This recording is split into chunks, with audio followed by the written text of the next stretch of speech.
फार लळा देऊ नको, लाडावू नको, घात करतील तुझा. काम क्रोध उफाळून येतील. मग श्रद्धा, द्रष्टाभाव, सर्वार्पण आणि साधना सगळं संपलं. आपलं इथेच गडगड गडगड होती गाडी. जी घसरते गाडी इथेच घसरते. काम, क्रोध, लोभ, मद, मोह, मत्सर. मनोणी हा आश्रयोची न करावा, मनेही आठवून धरावा, एक निज वृत्तीचा ओलावा, नासो नेदी. इम्पॉर्टंट ओवी. मनोणी हा आश्रयोची न करावा, म्हणून विषयांची इच्छाच करू नये. म्हणजे इच्छा करू नये याचा अर्थ वेगळा घेऊ नका. जेवायला गेले घरी, प्रत्येकजण जर मेनू सांगत बसले त्याचा अर्थ काय होतो? बायको विचारते आज काय करू, त्याची यादी तयार असते. तो जर सांगायला लागला हेच पदार्थ कर, एखाद्या वेळेस सांगणं ठीक आहे हो, पण रोज सांगायला लागला आणि त्याला न विचारता जर केलं,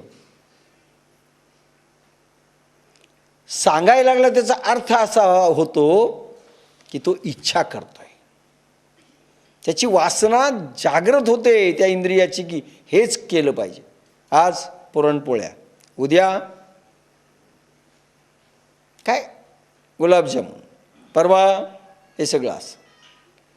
किंवा साधेही असतील. आज काय वरण भात भाजी पोळी. ह्यानी सांगावं ते बाईनी ऐकावं असं नाही. म्हणजे मनोणी हा आश्रयोची न करावा, विषयांची इच्छा करू नका. जे आलं ते खा,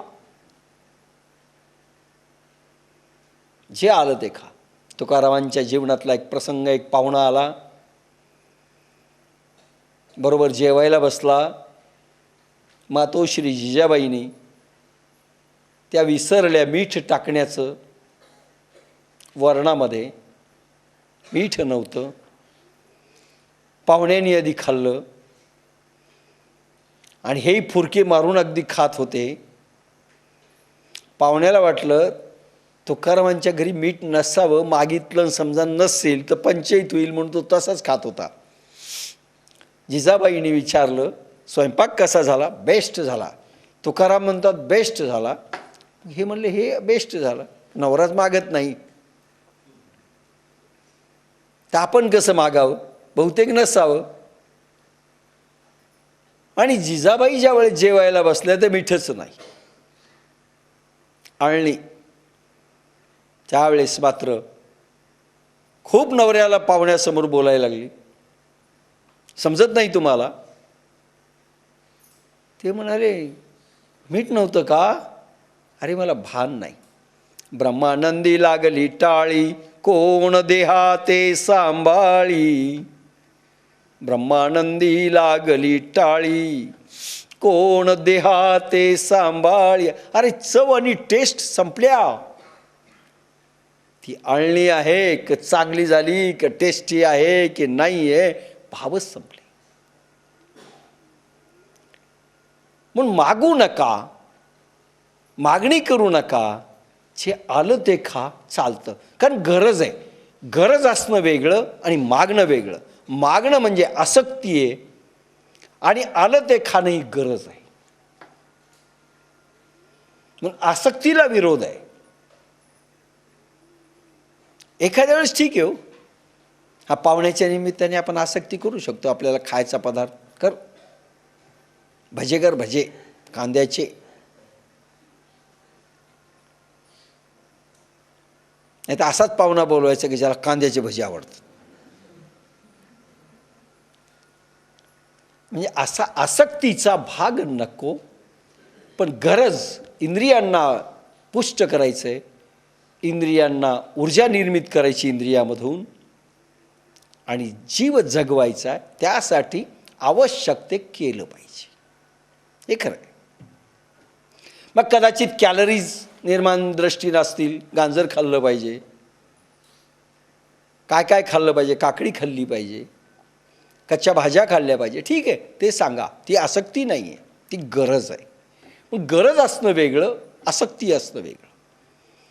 आसक्तीच्या विषयामध्ये इंद्रियांना योग्य पदार्थ असतील असं नाही, काय आवडतं ते असेल. आवड, मसाल्याचे पदार्थ, भाजी चांगली लागेल पण आरोग्याला घातक असेल, किती खावी? नेहमी नाही, एखाद्या वेळेस खाल्ली हरकत नाही, नेहमी नाही खाता येणार. म्हणून मसाल्याच्या पदार्थाची गरज नाही आहे, ती आसक्ती आहे. पण कॅलरीज निर्माण होण्याकरिता व्हिटॅमिन्स ABCD काय असतील ते निर्माण होण्याकरिता ज्या ज्या पदार्थांची आवश्यकता आहे ते मागणं ही आसक्ती नाही. पण याच्यातला फरक लक्षात घ्या. म्हणून ओवी काय सांगते, म्हणून विषयांची इच्छाच करू नये, मनाने त्याची आठवण करू नये. टेकायला कोणता तरी आधार पाहिजे, टिकाऊ पाहिजे. त्यासाठी एक धारणेचा ओलावा तुझ्या इंद्रियात आलेला आहे, तो बिघडू देऊ नकोस. मनोणी हा आश्रयोचिन करावा, मने ही आठवून धरावा. नाही मिळालं जेवायला, आठव, अरे कोणाला माहीत, आठवच नसलं पाहिजे. इतकं समाधी ध्यान प्रगाढ पाहिजे. काय खाल्लं याचंही आठव राहू नये आणि मनात आठवणही शिल्लक राहू नये विषयांची. म्हणजे आठवण राहू नये याचा अर्थ लगेच विसरावा असं नाही, तुमचं खाल्लेलं मी विसरून गेलो बरं असं नाही. म्हणजे तो पदार्थ आठव म्हणजे कशाला म्हणतात, तो पदार्थ पुन्हा पुन्हा खावासा वाटणं याला आठव म्हणतात. म्हणजे आठवच करू नये असं नाही आपल्या हातात, पुन्हा पुन्हा खावासं खाल्लं ना संपलं. नाही त्या हॉटेलमध्ये पुन्हा पुन्हा जाऊन, ठीक आहे कालांतराने गेले हरकत नाही, पण रोजच गेले नाही चालणार. मनात आठव त्याला म्हणतात आसक्ती. आणि आश्रय पदार्थाचा करू नकोस की हा पदार्थ मिळाला तर मी सुखी होईल, नाही तर मी दुःखी राहील. हा आठव मनात येऊ देऊ नको अर्जुना. हा विषय मला मिळाला तर मी सुखी होईल, ही बायको मिळाली तर सुखी होईल, हा नवरा मिळाला तर सुख होईल, ही नोकरी मिळाली तर सुख होईल, हे पद मिळालं तर सुख होईल, असा मुलगाच जन्मला तर सुख होईल. नो, मनात आठवही करू नको. जे मिळालं ते मिळालं. ठेविले अनंते तैसेची राहावे, चित्ती असो द्यावे समाधान. प्रभून ठेवलं, आठव ठेवू नको, हे पाहिजेच, आग्रह करू नको. आणि कुठल्याही इंद्रियांच्या जोरावर आश्रित राहू नको. नाही मला का नाही इथे बरोबर सोय नाही आहे माझी, मला रोज वरण भात भाजी पोळी लागते आणि तुमच्याजवळ तर फक्त पिठलं भाकरच आहे, नको मी थांबत नाही. हा आश्रय झाला त्या इंद्रियांचा. काहींना रोज भात लागतो, काहींना भाकरीच लागते. आता भाकरीच लागते आणि पोळी चालत नाही का, कारण तर्पणच नसतं, पोळी पचत नाही.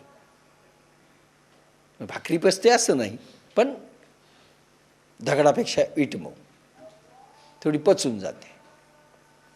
काही लोकांना भातच पाहिजे, आपल्याला जमत नाही, रोज भात पाहिजे. आश्रय झाला त्या पदार्थांचा. हा जर आश्रय केला अर्जुना तू संपला. लक्षात घ्या, म्हणजे आपल्यालाही घ्यायचं. अच्छा अर्जुनाला सांगितलं का, आम्हाला कुठे सांगितलं, असा अर्थ नाही.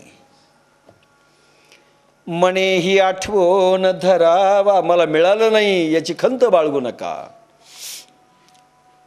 एक निजवृत्तीचा ओलावा नासो निधी निजवृत्तीचा ओलावा. काही शब्द माऊलींचे असे आलेले आहेत.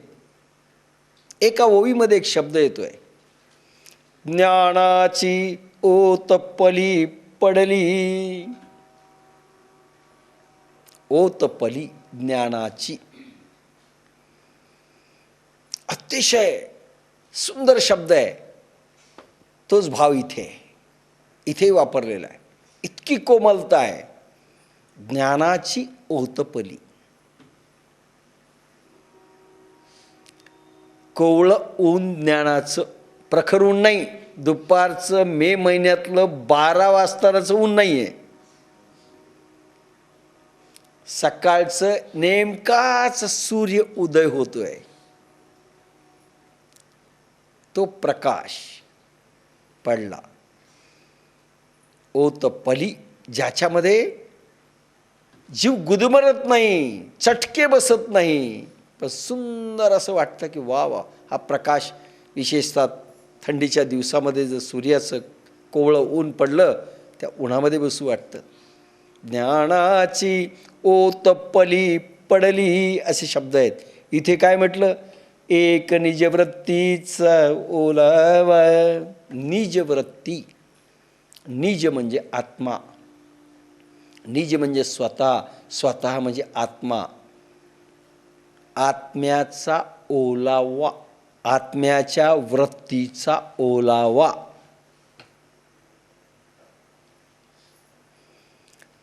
आत्मधर्मबुद्धी ज्ञानधारणा आत्मधारा. निजवृत्ती, आत्मधारणा म्हणजे अर्जुना, तुझ्यामध्ये राजर्षी योगाचं, बुद्धियोगाचं प्रकटीकरण झालेलं आहे. नेमकंच विजेरी आत्मधारा, करंट्स सगळ्या शरीरात वाहत आहेत. आत्मधारणेचे, ज्याला राजर्षी योग मिळाला, बुद्धियोग मिळाला, आणि ज्यांचे शरीर शुद्ध होत चाललेत, पण पुन्हा लिडबिडून टाकले खाण्यापिण्याने, ते गेलं की त्यांना त्याचे करंट्सचे अनुभव जास्त येतात. धो धो धो धो असा इलेक्ट्रिक करंटचा प्रवास चालू असतो अखंड. त्याला आत्मधारणा म्हणतात, ज्याचा फळ म्हणजे ज्ञान प्रगट होणं, आत्मा प्रगट होणं. आत्मधारणा हा प्रवाह आहे, त्याचं फळ ज्ञान आहे. त्याची ओतपली, त्याचं कोवळं ऊन म्हणजे आत्म्याचा कोवळा प्रकाश नेमकाच तुझ्यामध्ये आत्मधारणेच्या रूपात प्रगटलाय, जो आल्हाददायक आहे. त्रास इलेक्ट्रिक करंटसारखं शॉक देणारा नाही. मजा वाटते. कणाकणात भगवान त्यावेळेस कळतं, ज्यावेळेस आत्मधारणा शरीरात लाख लाख लाख लाख प्रवाह वाहतो. धारणा प्रवाह, तिथे समजतं की कणाकणात प्रभू कसा आहे, आपल्या सेलमध्ये प्रभूचा करंट कसा पास होतो. म्हणून हा ओलावा शब्द आहे, ड्रायनेस नाही आहे. ओलावा, ओलावा शब्द आहे. एक निजवृत्तीचा ओलावा. ओलावामध्ये, ओलावा आपण म्हणतो की हृदय तुझं इतकं कसं दगडासारखं कठोर झालेलं आहे. ओलावा म्हणजे ज्याच्यामधून करुणा प्रगटते, ज्याच्यामधून अहिंसा प्रगटते. ओलावा म्हणतो ना, हृदयाचं ओलं नाहीच आहे. पाझर फुटणे ओलावा, हृदय पाझरणे. म्हणजे जो ज्ञानाचा प्रकाश असा पाझर निर्माण करतो, ज्याच्यामधनं प्रचंड भव्यतेच्या सिद्ध्या निर्माण होणार आहे. करुणा, अहिंसा, दया, क्षमा, हे सगळ्या सिद्ध्या निर्माण होणार आहे. हा ओलावा प्रगटलेला आहे, ज्ञानधारणेचा ओलावा. नासो निधी तो नष्ट होईल अर्जुना. लक्षात घ्या, हे आपल्यासाठी पण आहे. फार इम्पॉर्टंट ओवी म्हटलेलं आहे मी. जर विकारांच्या मागे लागलो, जर विषयांच्या मागे लागलो, विषयांच्या मागे धावत सुटलो आणि अति व्हायला लागलं की ज्याच्यामध्ये काम, क्रोध, लोभ, मद, मोह, मत्सरांचीच रांग निर्माण व्हायला लागली आणि ज्ञानधारणाचा जो ओलावा नेमकाच निर्माण झालेला आहे साधनेमधून गुरुकृपेने, अर्जुना तो नासू देऊ नकोस. कारण हेच लोक सगळे मारक ठरतील, खून करून टाकतील त्या कोणाचा, निजवृत्तीच्या ओलाव्याचा आत्मधारणा संपवतील. नासो नेदी हो, काय गोड वाक्य आहे. नष्ट होऊ देऊ नको रे अर्जुना. कोणाला सांगितलंय? आजही कायम आहे की नाही ही उभी आपल्यासाठी. प्रत्येकजण येतं, आमचं कसं अनुभव येत नाहीत. गेल्या गुरुपौर्णिमेला जे आले ते ह्या गुरुपौर्णिमेपर्यंत टिकलेच नाहीत. का? काम, क्रोध, विकारांच्या मागे लागलो. आत्मधारणेचा ओलावा ओतपली संपवली आम्ही, संपत चालली. कारण अंधार आला की उजेड संपला, उजेड असेल तर अंधार संपला. दोन्हीतून एक कायम राहील. खायचं असेल खूप, लोभ, मद, मोह, मत्सर याच्यामध्ये जर आपण गुरफटलो की साधना विसरायची. आणि म्हणून भगवान अर्जुनाला एक प्रकारे प्रार्थना करतायत, नासो नेदी. तुझी जी स्थिती आता आलेली आहे ही अर्जुना, ह्या विषयांच्या मागे जर तू गेलास तर नासेल, संपेल तुझी साधना. 35वा श्लोक भगवद्गीतेचा. श्रेयान् स्वधर्मो विगुणः